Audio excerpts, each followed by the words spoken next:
A ferocious heat wave has gripped a large part of America's west and south. The heat has triggered an uncomfortable and ominous trend. People are moving to the cities in search for some relief from the rising temperatures. But the cities they are all flocking to are at the risk of becoming unlivable due to the climate crisis. More than a dozen wildfires are engulfing areas from Texas to California and Alaska. The electric grids are coming under severe strain, setting off fears of mass blackouts. More than 100 million Americans are under some sort of extreme heat warning. Temperatures have crossed over 40 degrees Celsius. Oklahoma, Kansas, Texas and South Dakota are some of the worst hit. These cities that stretch across the sun belt of the southern and southwestern U.S. have in recent years enjoyed population booms, but this growth is now clashing with the reality of the climate emergency.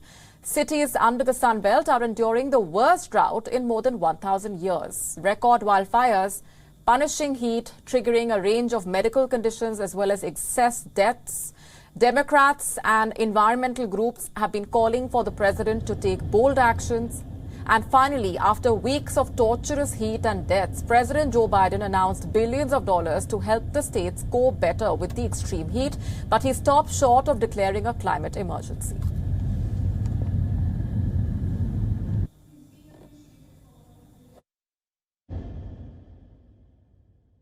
That's why today I'm making the largest investment ever, $2.3 billion, to help communities across the country build infrastructure that's designed to withstand the full range of disasters we've been seeing up to today. Extreme heat, drought, flooding, hurricanes, tornadoes.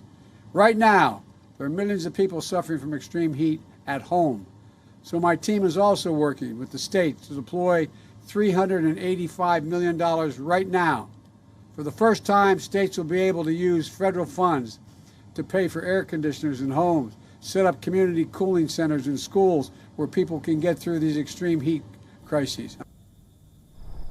Standing outside a former coal plant in Massachusetts, which is now part of an offshore wind farm project with in fact, the U.S. president unveiled new guidance that allows the federal government to help provide cooling centers and air conditioning to the cities, and a new planned offshore wind energy leases for the Gulf of Mexico coast. Out of the $2.3 billion climate funding, $385 million will be deployed to the states immediately. The initiatives are aimed at helping salvage the president's tattered climate agenda, which has endured a torrid months. But Joe Biden did not quash all hopes. He promised more robust action to come and hinted that an emergency might be declared soon. I will not take no for an answer. Mr. President, you talked a lot about climate being an emergency today. Why not just declare it an emergency? Because I'm running the traps on the totality of the authority I have. I'll make that decision soon.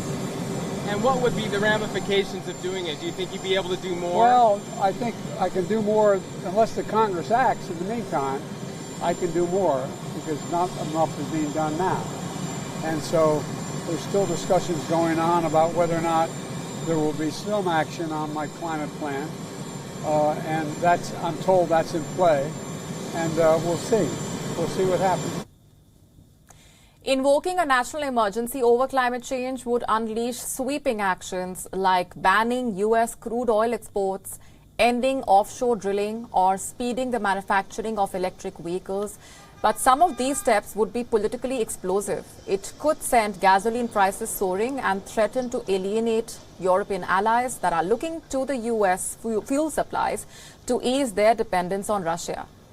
And any executive action Biden takes would run the risk of falling to the same conservative Supreme Court that has already hobbled U.S. regulators' ability to rein in carbon pollution.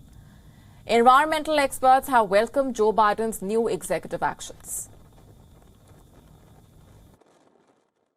I would just say that although the president didn't make an official declaration today, he made it clear that he believes that, and I do too, that we are in a climate emergency and that it's a situation that will only worsen as we continue our reliance on fossil fuels for energy.